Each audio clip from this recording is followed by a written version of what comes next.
अस्सलामुअलैकुम नाजरीन, प्रोग्राम है एक स्पेशल। मैं हूँ रिमशा शब्बीर। नाजरीन, पाक सऊदिया तारीखी दिफाई मुआहिदा ये सिर्फ एक कागज़ पर दस्तखत नहीं बल्कि खित्ते में ताकत का नया नक्शा है। वज़ीर आज़म शहबाज शरीफ अक़वाम मुत्तहिदा के इजलास के लिए कल रवाना हो रहे हैं। आलमी सतह पर पाकिस्तान की पजीराई, भारत की सुबकी और पाकिस्तान का बढ़ता हुआ वक़ार। क्या दुनिया अब पाकिस्तान को एक नए जाविये से देखने पर मजबूर हो रही है? सवाल ये है कि क्या पाकिस्तान के बढ़ते हुए वक़ार से भारत और इसराइल के अज़ाइम अब ज़मी बोस होने वाले हैं, और क्या ये इत्तेहाद मशरिक़ वुस्ता में अमन का नया ज़ामिन है और मुखालिफ क़ुव्वतों के लिए एक धचका है? दूसरी तरफ अब अगर बात की जाए नाजरीन, तो मुल्की मईशत की बात करेंगे। मॉनिटरी पॉलिसी कमेटी ने शरह सूद 11% बरकरार रखी है, मगर ताजिर बरादरी मायूस दिखाई दे रही है। हुकूमती इदारे शुमारियात की जानिब से महंगाई में कमी के दावे तो किए जा रहे हैं, लेकिन आम आदमी की जेब अब भी खाली क्यों है? सवाल ये है कि अगर शरह सूद नहीं घटेगी तो कारोबार कैसे बढ़ेगा, रोजगार कहां से आएगा, मईशत में नमू कैसे मुमकिन होगी? इन्हीं तमाम मामलात पर आज हम गुफ्तगू करेंगे। सबसे पहले हम बात करेंगे पाकिस्तान और सऊदी अरब के दिफाई मुआहिदे के बारे में। इसी वाले से बात करने के लिए हमें ज्वाइन किया है नगमाना हाशिमी साहिबा हैं, साबिक सफ़ीर हैं, और साथ ही साथ हमारे साथ मौजूद हैं air vice marshal Ijaz Mahmood साहब, दिफाई तज्जियाकार है। बहुत शुक्रिया आप दोनों मेहमानों का। इजाज महमूद साहब, गुफ्तगू का आगाज़ मैं आपसे करूंगी। पाकिस्तान और सऊदी अरब का दिफाई मुआहिदा जो हुआ है, किस तरह से देखते हैं आप इसे? जी बहुत शुक्रिया। बिस्मिल्लाहिर्रहमानिर्रहीम। ये एक बहुत बड़ा माइलस्टोन है और ये रीडिफाइन करता है पाकिस्तान की राइटफुल इम्पोर्टेंट प्लेस दुनिया के ममालिक में और बिलखुसूस अरब दुनिया में या मुसलमान मुल्कों में। तो अब लेकिन हमें देखना ये है कि ये मुआहिदा ये क्या प्रॉमिस करता है दोनों पार्टीज को। देखें, on the face of it ये एक बड़ा होलसम या कॉम्प्रिहेंसिव दिफाई मुआहिदा है, लेकिन इसका इफेक्ट जो है वो यकीनन इकोनॉमिक्स की तरफ जाएगा। इसकी साइडलाइंस पे इसमें बहुत सारी इकोनॉमिक अपॉर्चुनिटीज भी हैं, और जब अपॉर्चुनिटीज होती हैं तो उनके साथ चैलेंजेस भी होते हैं। पाकिस्तान और सऊदीया का अगरचे ये एक फॉर्मल कॉम्प्रिहेंसिव डिफेंस पैक्ट तो अभी हो रहा है जी, लेकिन राइटर की रिपोर्ट के मुताबिक जिन 4 या 5 मेजर एरियाज को ये एड्रेस करता है या आइडेंटिफाई करता है बायलैटरल कोऑपरेशन के लिए, उसमें से कई चीजें ऑलरेडी एग्जिस्ट करती हैं। फॉर एग्जांपल, हम माजी में भी हरमैन शरीफैन की हिफाजत के लिए फिजिकली हमारे ट्रूप्स वहाँ डिप्लॉयड रहे हैं in terms of large numbers. हम उनकी एयरफोर्स नेवी को बिलखसूस ट्रेनिंग देते हैं और वो हमारे बड़े close military to military contacts भी हैं। हमारी जॉइंट मिलिट्री एक्सरसाइज होती रहे, पर्टिकुलरली नेवी की और एयरफोर्स की, जो हमें अपॉर्चुनिटीज प्रोवाइड करती हैं कॉमन ऑपरेशनल प्रोसीजर्स पे और इंटर ऑपरेबिलिटी पे। तो ये सारी चीजें ऑन ग्राउंड ऑलरेडी एग्जिस्ट करती हैं, लेकिन ये मुआहिदा जो है ये अब इसको एक फॉर्मल फ्रेमवर्क में ले आएगा जिसकी के डिटेल्स अभी नहीं पता। लेकिन जिस तरह इसका एनालिसिस हो रहा है उसके मुताबिक मेरे ख्याल में देखें, एक दोनों पार्टीज में एक एसिमेट्रिक सिचुएशन है। हमारे पास एक सिक्योरिटी या डिफेंस कैपेबिलिटी है, जबकि हमें जो इकोनॉमिक और ख़ास तौर पे जो हमारे वहाँ स्किल्ड मैन पावर तकरीबन 2 मिलियन वहाँ पे हमारी वर्क फोर्स है, उनके जो कंसर्न है, प्लस एनर्जी और पेट्रोलियम, ये पाकिस्तान की इकोनॉमी की लाइफ लाइन्स हैं जिसमें हमें असिस्टेंस या हेल्प की जरूरत है। तो देखना ये है कि ये मुआहिदा दोनों पार्टीज के जो एक्सपेक्टेशंस हैं उस पे किस तरह ये पूरा उतरता है। सही। तो ये भी आने वाला वक्त बताएगा कि ये मुआहिदा जो है वो हमारे सही। लिए एक अच्छी रिस्पेक्ट और एक अच्छी जो है ना डिप्लोमेटिक या एक आप कह लें कि सही। अब देख रहे हैं कि किस तरह से ये असरअंदाज होता है। नगमाना हाशमी साहिबा, आप किस तरह से इस दिफाई मुआहिदे को देखती हैं और इसके स्ट्रेटेजिक मफादात क्या हो सकते हैं? बहुत शुक्रिया। जैसे कि वाइस मार्शल साहब ने ऑलरेडी काफ़ी तफसील से बता दिया है। देखिए, जब से ये हमारा और इंडिया का 4 डे कॉन्फ्लिक्ट हुआ था, उस वक्त से डिफरेंट तज्ज़ियाकार एनालिस्ट मुस्तकिल ये कह रहे हैं कि इसने ना सिर्फ पाकिस्तान इंडिया की इक्वेशन चेंज करती है, साउथ एशिया की इक्वेशन चेंज करती है, बल्कि रीजनल और beyond the region socio political, socio economic और जियो स्ट्रेटेजिक, जियो इकोनॉमिक और जियो पॉलिटिकल डायमेंशंस भी ये अफेक्ट करेगा। और आपने देखा कि जैसे जैसे टाइम गुजरता जा रहा है हम देख रहे हैं कि किस तरह इंडिया जो है वो साइडलाइन होता जा रहा है। ईरान में वो एक्सपोज हो गया, हमारे जो कॉन्फ्लिक्ट में उसमें भी वो टोटली एक्सपोज हो गया कि सारी दुनिया ने ये तस्लीम कर लिया कि वो एक नेट सिक्योरिटी प्रोवाइडर नहीं है, बल्कि वो यहाँ खित्ते का अमन ख़राब करने में बहुत एक उसका कलीदी हिस्सा है।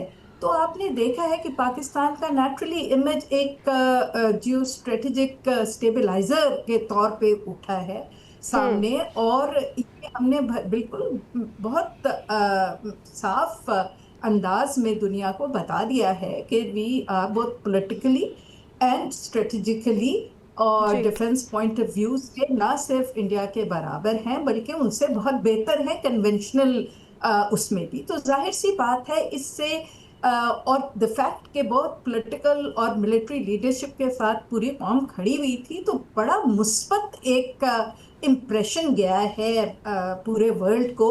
और जैसे जैसे ये वर्ल्ड के हालात चेंज होते जा रहे हैं, जैसा कि ट्रम्प साहब की पॉलिसीज बैकफायर करती जा रही हैं, और ख़ास तौर पे ये जो इम्प्रेशन गया है जो इंडिया के पार्टनर्स थे, स्ट्रेटेजिक पार्टनर इंडिया था, उसका आप देखिए कि इस वक्त बहुत डिफ़िकल्टीज में है वो। और जहाँ पे वो इलाके जहाँ पे बहुत बड़ी बड़ी बेसिस हैं अमेरिका की, वहाँ भी अमेरिका ने अपना टेसिट अप्रूवल दिया इसराइल को कि आप अटैक करते हैं। तो नेचुरली एक बहुत परेशान कुन सूरत हाल है अमेरिका के और वेस्ट पार्टनर्स के लिए भी इस वक्त। तो अगर आप इस रीजन में देखें तो इस वक्त सबसे मजबूत ताकत जो नजर आ रही है वो पाकिस्तान ही नजर आ रहा है। Having said that, मेरा ख्याल है, आई डोंट नो आप एग्री शायद करें या ना करें, कि ये जो स्ट्रेटेजिक मुहायदे होते हैं, जिस तरह हमारा फॉर एग्जांपल चीन के साथ स्ट्रेटेजिक कोऑपरेटिव पार्टनरशिप है, तो वो दुनिया तब्दील हो गई। अब स्ट्रेटेजिक का मतलब सिर्फ डिफेंस और न्यूक्लियर नहीं होता, स्ट्रेटेजिक में आपकी सारी सिक्योरिटीज आती है, इकोनॉमिक सिक्योरिटी भी आती है, आपकी फूड सिक्योरिटी भी आती है, तो आपका एक कॉम्प्रिहेंसिव सिक्योरिटी डॉक्ट्रिन बनता है। तो उसमें जैसे अभी एयर वाइस मार्शल साहब ने बिल्कुल सही कहा कि हमारी सऊदीया के साथ एक एसिमेट्रिक का रिलेशनशिप है। और यहाँ मैं ये भी कहना चाहूँगी कि देखिए, जैसे जब चीन ने अपने नॉर्थ वेस्टर्न प्रोविंसेस, सिंजियांग वगैरह मुस्लिम मेजॉरिटी प्रोविंसेस में अपनी डेवलपमेंट शुरू की, तो उसको हमने उसके साथ अपनी डेवलपमेंट डफटेल की। इसी तरह ये बहुत एक अच्छा मौका है कि सऊदी अरबिया की एक ट्रांसफॉर्मेशन हो रही है, एक पॉलिटिकल, इकोनॉमिक, स्ट्रेटेजिक ट्रांसफॉर्मेशन हो रही है। वो ना सिर्फ ये कि इकोनॉमिक डाइवर्सिफाइड इकोनॉमिक पावर बन के सामने आ रहा है, उसका एक विजन 2030 है जो बिल्कुल एक नया सऊदी अरेबिया आपके सामने लाके खड़ा करेगा। और आहिस्ता आहिस्ता पिछले आप देखिए कि 20 साल में सऊदीया ने अपना जो एक मिडिल पावर का स्टेटस था वो बहुत स्ट्रॉन्ग बना लिया है एज ए नेगोशिएटर, मीडिएटर। तो उसका और पाकिस्तान का इस वक्त ज्वाइन कर लेना अपनी अपनी स्ट्रेंथ को ऐसे मौके पे कि जब ऑलरेडी सऊदीया के बारे में कहा जा रहा था कि वो अब नेक्स्ट है to join the Abraham Accords, और जिसका कि हाँ बहुत ज़्यादा इंडियन इन्फ्लुएंस है सोशली भी, कल्चरली भी, उनके इकोनॉमिक पॉइंट ऑफ व्यू से, तो जाहिर सी बात है कि बहुत ज़्यादा तशवीश है इंडिया को भी, इजराइल को भी। नाज़रीन, अभी वक्त हुआ है ब्रेक का। ब्रेक के बाद वापस आकर गुफ्तगू के सिलसिले को आगे बढ़ाएंगे। वेलकम बैक नाज़रीन। इजाज़ महमूद साहब, मैं आपसे सवाल करना चाहूँगी कि इसराइल की बर्बरियत सबके सामने है, गज़ा की सूरत हाल सबके सामने है, उसके बाद जो कतर पर हमला किया वो भी सबके सामने है। अब इस मुआहिदे के बाद इसराइल पर क्या असर पड़ेगा? जी, मैं इससे पहले कि मैं इसका जवाब दूं, मैं एम्बेसडर साहबा के उस पर एक छोटा सा कमेंट देना चाहूँगा। जैसे उन्होंने फरमाया कि पाकिस्तान जो है लेटली पोस्ट वॉर जो सिनारियो है रीजन का, पाकिस्तान उसमें रीजनल जो है स्टेबलाइजर के तौर पे, पीस स्टेबलाइजर के तौर पे सामने आया। और भारत जो है उसके बारे में मैं कमेंट करना चाहूँगा कि भारत अब जो है वो एक पीस स्पॉइलर के तौर पे सामने आ गया। तो वो जो भारत एक्सपोज हुआ है, वो शॉक अभी तक उनके लिए ख़त्म नहीं हुआ था कि अब ये सऊदीया के साथ हमारा मुआहिदा हुआ है। और जबकि कोई बहुत ज़्यादा पुरानी बात नहीं है जब सऊदीया ने भारत को $1 बिलियन के 2 रिफाइनरीज प्रॉमिस की थी।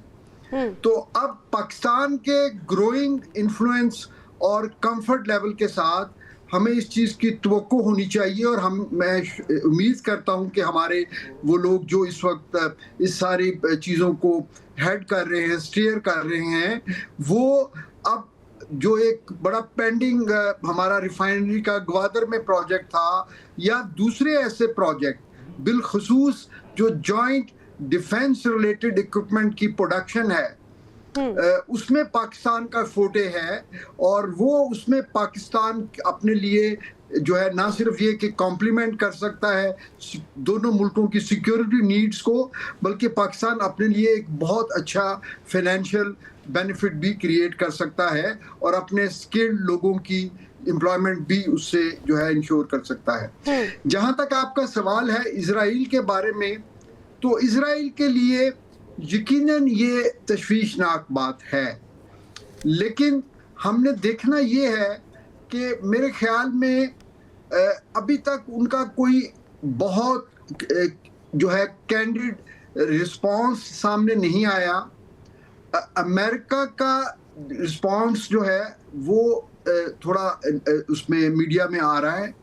हमने देखना ये है कि अमेरिका और इन लीड और ऑफ कोर्स इजराइल भी, अमेरिका खास तौर पे वो किस तरह रिकंसाइल करता है इस नई अरेंजमेंट को, क्योंकि इससे पहले अमेरिका को मैं समझता हूं कि रॉन्गली ये एक परसेप्शन थी, और आई एम श्योर एम्बेसडर साहबा इसको एलेबोरेट करेंगी कि अमेरिका ने अपनी जो प्रेजेंस थी इस खिते में, जिसमें उनका सेंटकॉम का फॉरवर्ड हेडक्वार्टर अल-अदीद दोहा में, बहरीन में उनका केओक, और दूसरे मुल्कों में मिला जुला के तकरीबन 35,000 से 40,000 उनके ट्रूप्स जो है ऑन ग्राउंड मौजूद हैं।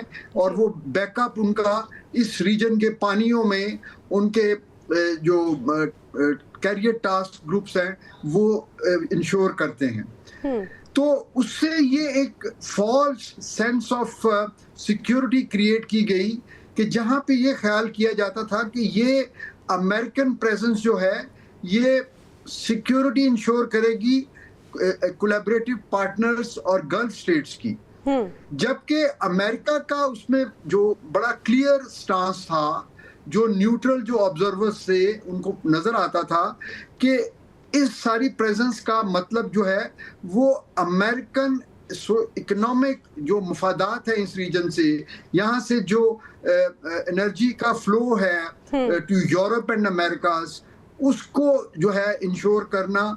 जबकि अमेरिकन शायद ईरान के खिलाफ अगर इनको कोई प्रोटेक्शन देते, लेकिन ये तमाम मुल्क तो अब इसराइल को, खास तौर पे जब से ग्रेटर इसराइल का प्लान आया है, वो ये इनकी तो थ्रेट जो है या इनका दुश्मन तो इसराइल है, जबकि अमेरिका जो है वो इसराइल के खिलाफ तो इनको कभी भी प्रोटेक्ट नहीं करेगा। अमेरिकन जो हैं वो इसी खित्ते से ऑयल लेते हैं और इसी खित्ते से जो है वहां पे सब मुल्कों को वो एक थ्रेट परसेप्शन क्रिएट करके उनको अपने जो है मिलिट्री इंडस्ट्रियल कॉम्प्लेक्स को वो से उसकी प्रोडक्ट्स को सेल करते हैं, और वही जो पैसा है वो रिसाइकल होता है इजराइल को सपोर्ट करने में। यानी आप ये देखें कि इजराइल को पिछले 50 सालों में तकरीबन $200 बिलियन से ज्यादा की अमेरिकन ग्रांट मिली है। वो पैसा कहां से आ रहा है?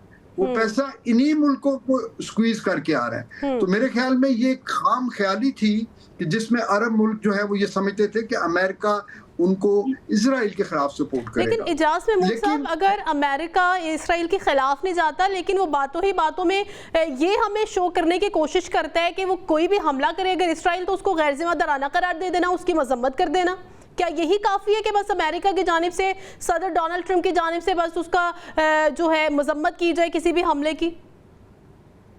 देखिए ना, अपने एलाइज के ऊपर जो उनको सपोर्ट कर रहे हैं, होस्ट कर रहे हैं, उस पे हमले के बाद सिर्फ उसके ऊपर एक सिर्फ लिप सर्विस करना और उसको एक मजम्मत भी नहीं, जी वो मजम्मत कहाँ है? वो तो बस ऐसे ही है जैसे आप अपने किसी बच्चे को जो है ना प्यार से जो है ना हल्का सा उसकी सरजनिश कर देते हैं, and you don't really mean it, ठीक है ना? तो अब लेकिन हैविंग सेड दैट, हमें इसको थोड़ा सा इस पूरी चीज को बड़े केयरफुली क्राफ्ट करना है और बड़े केयरफुली हैंडल करना है। सही। नगमाना हाशमी साहिबा, जिस तरह से इजाज़ महमूद साहब कह रहे हैं, आप क्या मुत्तफिक हैं? देखिए, चीनी जो ट्रेडिशनल विजडम है वो कहती है कि टॉक लेस डू मोर। हम तो मेगाफोन नेशन है, हम हर एक चीज से पॉलिटिकल माइलेज उठाना चाहते हैं, ना हिस्ट्री को देखते हैं और ना ही हम हिस्ट्री से कोई सबक लेते हैं।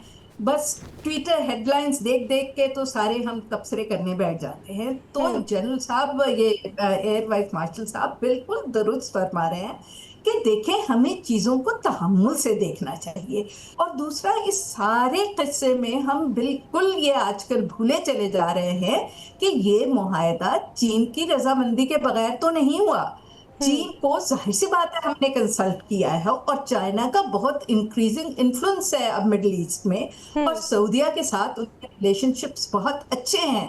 तो जाहिर सी बात है इस पूरे इक्वेशन में आपको राइजिंग चाइना को भी कहीं प्लेस करना पड़ेगा। और वो बात ये नहीं है कि हम रिप्लेस करने जा रहे हैं, बात तो ये है कि चाइना रिप्लेस करने जा रहा है। और मिडिल ईस्ट में गो के रशिया का इन्फ्लुएंस कम हुआ है पिछले सालों में, लेकिन अब वो इन्फ्लुएंस जो है वो चीन ने वो गैप फिल कर दिया है। और इस वक्त आप देखें कि आहिस्ता आहिस्ता मिडिल ईस्ट की पावर्स, साउथ एशिया की जो बाकी ममालिक हैं, अफ्रीका है, साउथ अमेरिका है, सब चीन की तरफ उनका झुकाव बढ़ता जा रहा है। अब ये एक मल्टीपोलर वर्ल्ड बनने की तरफ जा रहा है। ये आप ब्लैक एंड व्हाइट में कोई चीजें नहीं होती कि या आप जो है वो मोहरा बन जाएंगे या आप जो है पूरे इंडिपेंडेंट हो। देखिए, ना कोई पूरा इंडिपेंडेंट होता है ना कोई मोहरा होता है। ये चीजें, इंटरनेशनल रिलेशंस बड़े कॉम्प्लिकेटेड इसकी इक्वेशंस होती हैं और सोच समझ के आगे जाया जाता है। देखिए, the writing is clear on the wall. जैसे अभी एयर वाइस मार्शल साहब ने भी बहुत खूबसूरत अंदाज में आपको कहा कि अमेरिका कहीं कोई डिसअपेयर तो नहीं होने जा रहा, it is going to take time, but the writing is on the wall कि आहिस्ता आहिस्ता उसका इन्फ्लुएंस पूरी दुनिया में से रिसीड करेगा। जहां तक हमारा ताल्लुक है, Saudi Arabia is the richest country of all the Arab countries, of all the middle eastern countries and all, you know, a lot of the world powers, जिसमें वेस्टर्न पावर्स भी बहुत सारी शामिल हैं। तो जाहिर सी बात है जब हमारे उनके साथ ताल्लुकात बढ़ेंगे तो देखें जहां डिफेंस का हम कैसे उनके साथ बिजनेस करेंगे। हम डिफेंस का बिजनेस उसी वक्त करेंगे ना कि जब चीन हमारे साथ होगा, क्योंकि अब हमारे प्लेटफॉर्म जो हम डेवलप कर रहे हैं वो तो हम चाइना की मदद से डेवलप कर रहे हैं, और हमारे लोग चीन के इंजीनियर्स के साथ पिछले 40 साल से मसरूफ हैं इस डेवलपमेंट में। तो ये इसमें चीन का एक बहुत इंपॉर्टेंट फैक्टर है। ये बड़ा अच्छा एक ट्रायंगल बनता जा रहा है, और आप जैसे लोग कह रहे हैं कि अब थोड़ी सी जो गल्फ स्टेट्स है उनकी भी नज़र हमारी तरफ होगी, और हमारे लिए ये बहुत अच्छा है कि हमारी, और जब आप स्ट्रेटेजिक की या डिफेंस की या किसी चीज़ की बात करते हैं तो जैसे मैंने पहले भी अर्ज किया कि आपकी इकोनॉमिक जो सिक्योरिटी है वो बहुत ज़रूरी है, क्योंकि without economic security, without human development आप जो मर्जी हथियार रख लें, आप की पावर उस तरह नहीं हो सकती।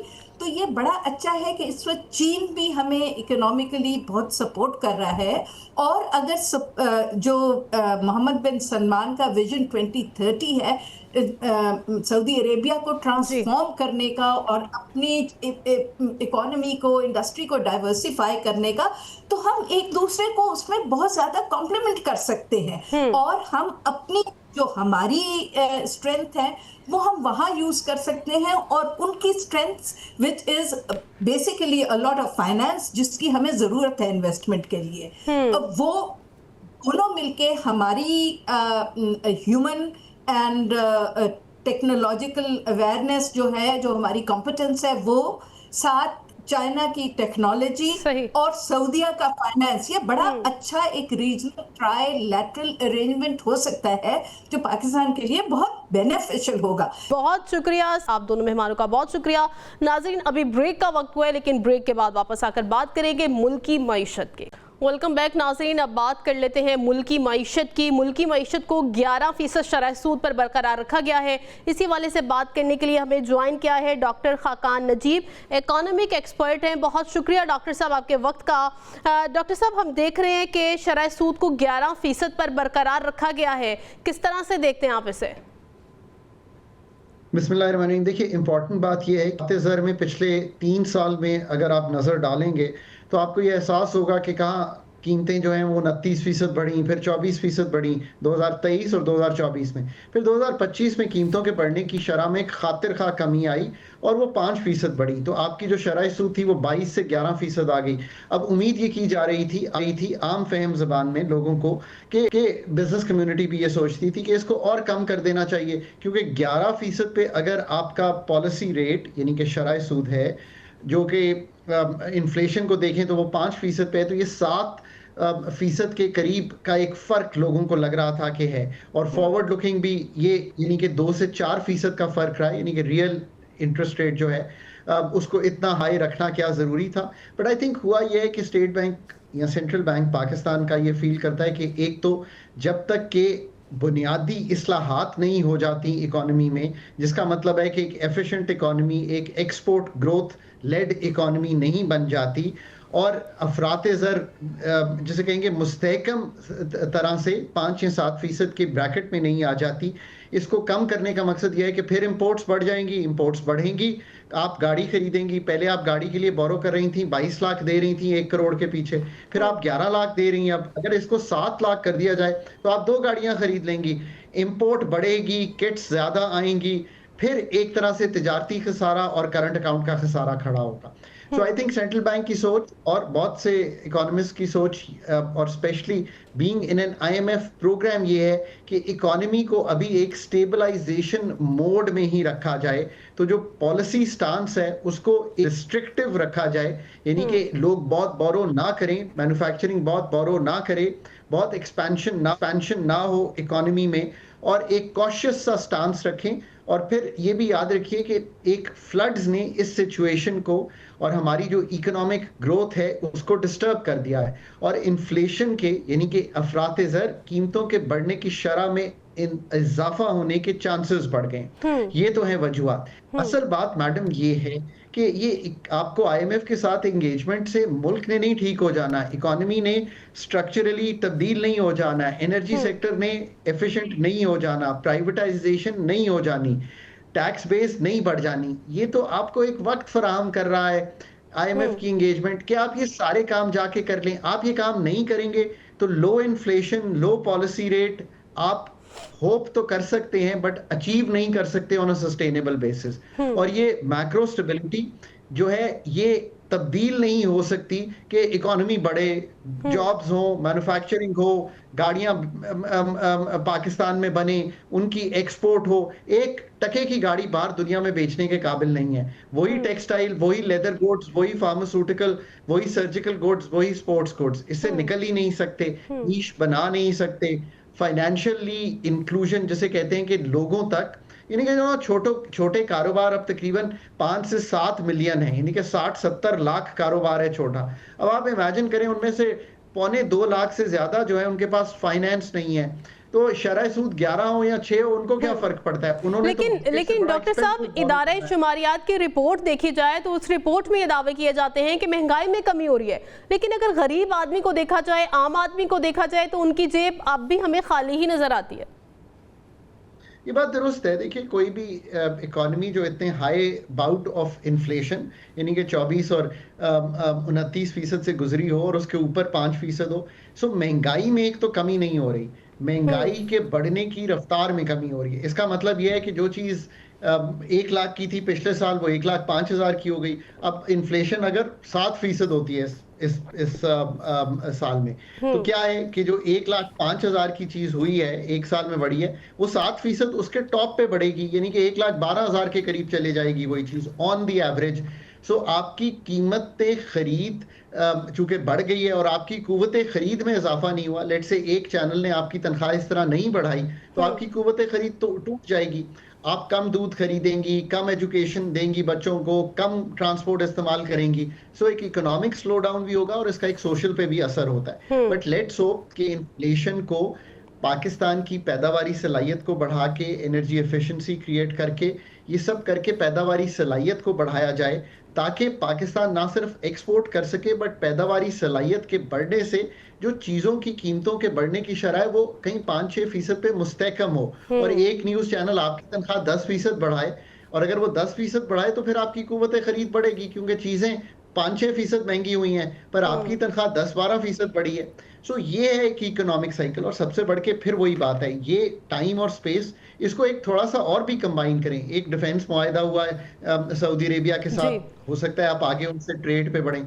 अमेरिका ने आपका टैरिफ कम किया। सो 10 मई के बाद आपको एक बहुत ही जिसे कहते हैं ना एक ट्रूली ओपन स्पेस मिली है टू डू योर होमवर्क।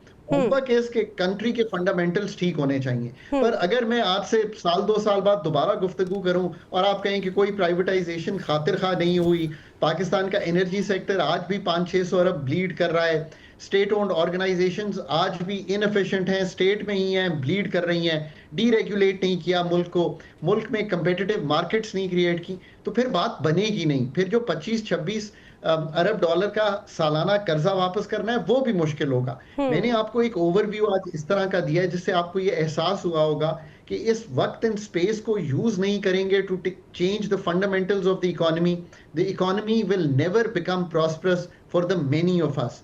जो एक इलीट तबका है जो हो सकता है मतलब एक वेल्थ होल्ड करता है, वो अपनी वेल्थ को चाहे मल्टीप्लाई करता रहे, बट जो एक प्रॉस्परस जिसे कहेंगे इक्वालिटी बेस्ड प्रॉस्पेरिटी है इकोनॉमी की, that requires a very different mindset. लेकिन डॉक्टर साहब हमें आम आदमी का भी सोचना है, और आम आदमी की बात की जाए तो जिस तरह से आपने इस दिफाई मुआहिदे की बात की है, तो हम स्टॉक एक्सचेंज देख लें तो उसे हम पॉजिटिव देख रहे हैं, तो आम आदमी का इसके ऊपर क्या असर पड़ेगा? So that's a truly good question, right? I mean कि एक तरफ से स्टॉक एक्सचेंज इतनी तरक्की कर रहा है, 1,55,000 की सतह पर चला गया है, हिस्से की कीमतों में खातिर खा अंदाजा लगाइए कि इजाफा हुआ है। So that's a good story for Pakistan and it's a good story for the 2.5-3-4 lakh लोग जिन्होंने वहाँ पे इन्वेस्ट किया है। एक शॉर्ट इन्वेस्टर बेस्ड है, एक स्मॉल इन्वेस्टर बेस है। पाकिस्तान 25 करोड़ का है, 3-4 लाख लोग उसमें इन्वेस्ट करते हैं। उनमें से लेट्स से कि आधों ने उस टाइम पे इन्वेस्ट किया कि रैली हो रही थी। और ये भी याद रखिए कि प्रॉफिटेबिलिटी इसलिए भी अच्छी है कंपनीज की कि इन्फ्लेशन बहुत हुई है, दूध महंगा हुआ तो दूध बनाने वाली कंपनियों की प्रॉफिटेबिलिटी अच्छी आई, हिस्सेस की कीमत बढ़ गई। इस सब को देखते हुए कह मैं ये सकूंगा कि मार्केट का बढ़ना एक इंडिकेटर है, और मार्केट चूंकि बहुत ही नीचे की सतह पर, किस सतह पर के डिफॉल्ट लेवल्स पे ट्रेड कर रही थी, मुल्क दिवालिया हो जाएगा, वहां से एक अच्छा बाउंस आया है। इसको सस्टेन करने के लिए, आगे चलने के लिए आपको एक वाइडर मार्केट पार्टिसिपेशन चाहिए, ताकि अगेन इसके सम्राट लोगों तक पहुंच सकें। मार्केट ने अब री रेट भी कर दिया, ये भी याद रखिए कि पहले जो प्राइस टू अर्निंग्स बहुत लो हो गई थी मार्केट की, अब वो री रेट करके 7% जो है ऑन दी एवरेज है पाकिस्तान की, वहां पे आ गई हैं। क्योंकि IMF, Saudi engagement, US engagement, Pakistan की जो ओवरऑल एक मैक्रो स्टेबिलिटी है, इसने एक जिसे कहेंगे इम्पेटस, एक पुश दिया है मार्केट को। 3-4 लाख लोगों ने बेनिफिट भी किया है। But overall prosperity is about creating opportunities for the people of Pakistan. आज भी 2.5 करोड़ बच्चा स्कूल से बाहर है, आज भी इन्फेंट मोर्टेलिटी बहुत हाई है, आज भी ये याद रखिए कि हेल्थ के इंडिकेटर्स स्टंटिंग शो करते हैं। अब इनको सबको तब्दील करना एक बहुत ही फर्क बात है। आज भी सेंसस पाकिस्तान का ये कहता है कि जो यूथ ऑफ पाकिस्तान है वो बहुत बड़ी सतह पर जॉबलेस है। यही चीजें हैं जो हमें ठीक करनी है। आज भी वही एक छोटा सा हमारा एक्सपोर्ट बेस है, जिसको कॉम्प्लेक्सिटी में ले जाकर इनोवेशन और एंटरप्रेन्योरशिप के थ्रू बढ़ाना एक बहुत ही मुश्किल काम है। आज भी पाकिस्तान मतलब जो भी एक दायरे के हिसार में आते हैं वो आम आदमी और एक गरीब तबका ही है। अच्छा डॉक्टर साहब, ये जानना चाहूंगी कि प्राइम मिनिस्टर की जानिब से सैलाब मुतासरीन जो हैं उनके लिए अगस्त के बिजली के बिल मुआफ कर दिए गए, इसका हमारी इकॉनमी पर क्या इम्पैक्ट क्रिएट होगा? देखिए ऑब्वियसली इस वक्त एक रिलीफ एंड रेस्क्यू ऑपरेशन है। उसमें अगर मेरा घर बार लुट गया है और मेरी फसलें तबाह हो गई हैं और मेरा नुकसान हो गया है, तो बिजली का 8,000 का बिल या 6,000 का बिल देना 200 यूनिट का मेरे लिए मुमकिन नहीं होगा। ये एक अच्छी बात है कि एक सपोर्ट हम उनको फराहम कर रहे हैं। रिलीफ एंड रेस्क्यू जो कि प्रोविंसेस को बहुत तनदेही से करना चाहिए, उनके पास 3,000 अरब रुपया है एनुअल डेवलपमेंट बजट में, ये लार्जेस्ट एवर है। आई रियली होप कि वो करेंगी। बट असल बात ये है कि फिर स्ट्रक्चरली सोचें कि क्या काम नहीं किए, कि 2022 में भी फ्लड्स आए थे, 1950 से अब तक लेके 29 फ्लड्स आए हैं। क्या आपने काम नहीं किए? क्या वाटर रिजर्वायर्स नहीं बने? क्या डैम नहीं बने? क्या पॉन्डिंग की इश्यूज नहीं ठीक हुए? क्या आपने वाटर का जो बहाव है उसको ठीक नहीं देखा? क्या ग्लेशियर मेल्टिंग को नहीं देखा? डिफॉरेस्टेशन क्यों की? क्यों वाटर रिजर्वायर्स के ऊपर ऐसी चीज़ें बनाई जिनके बाद में तबाह होने से वो जो गार्डर्स हैं वो जाकर हिट हुए? Think about it. Cropping pattern kharif का क्या नहीं चेंज हो सकता था? अब बात यह है कि अगर ये सारे स्ट्रक्चर वहीं के वहीं खड़े होंगे और 2 साल बाद या 1 साल बाद फिर फ्लड आएगा, तो आप मुझसे दोबारा ये पूछेंगे और मैं दोबारा कहूंगा relief and rescue is a very small part of the operation. जैसे हम कहते हैं ना national disaster management, national water management करनी चाहिए, जिससे सैलाब की जो कमी है वो सैलाब आना ही आना है। एरिड लैंड में रहते हैं, इंडस को अगर स्टडी करेंगे तो एहसास होगा इसकी मैनेजमेंट कैसे करनी थी। वो एक ऐसी चीज है जिस पे तवज्जो दें। 3 से 5 साल में वाटर के बहाव, रिवर बेड्स की कैपेसिटी, ये असल चीजें हैं। क्रॉपिंग पैटर्न्स का तब्दील होना, लॉज का लगना, ये I think are the real stories. अगर आप ये रियल स्टोरीज लिख सकते हैं तो बहुत अच्छी बात है। अगर आप इस रियल स्टोरीज नहीं लिखेंगे तो मैम अगर 2 साल मतलब हमें इक़दामात करने की जरूरत है। प्रोग्राम का वक्त भी खत्म हो रहा है। डॉक्टर साहब, आखिरी सवाल आपसे पूछना चाहूंगी कि PIA के हवाले से अगर हम देखें तो PIA इस साल मुनाफे में गई है, किस तरह से देखते हैं आप उसे? देखिए PIA की जो स्टोरी है वो एक ऐसी स्टोरी है कि पाकिस्तान में इसकी कई रीस्ट्रक्चरिंग्स हुई, कई दफ़ा इसको ठीक किया गया। इस वक्त मुनाफे में जाने की सबसे बड़ी वजह ये है कि 800 अरब का जो बोझ था वो आपने और मैंने उठा लिया। कैसे? हमारे टैक्स के पैसों से हम उसका मार्कअप भी देंगे और उसको पे भी करेंगे। सो जो बहुत बड़ा बोझ था PIA पे इन टर्म्स ऑफ मार्कअप, जो उनके लेगेसी लोन्स थे वो खत्म हो गए। कुछ ऑपरेशंस शुरू हुए क्योंकि प्राइवेटाइजेशन की तरफ जा रहा है। जो यूरोप बंद हो गया था वो पेरिस खुल गया है।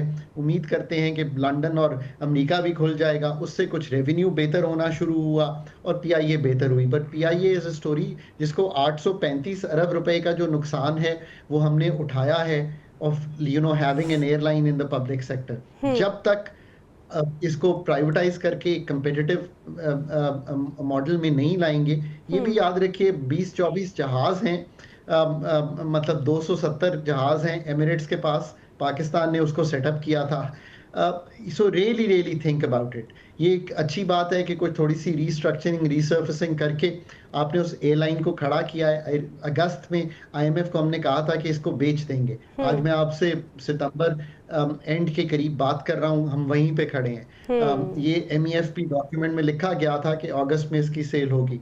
आई एम रियली होपिंग कि ना सिर्फ सेल होगी, ये तीसरी अटेम्प्ट होगी 5-6 सालों में। हम करने जा रहे हैं। एक पिछली अटेम्प्ट थी, दैट डिडंट गो थ्रू।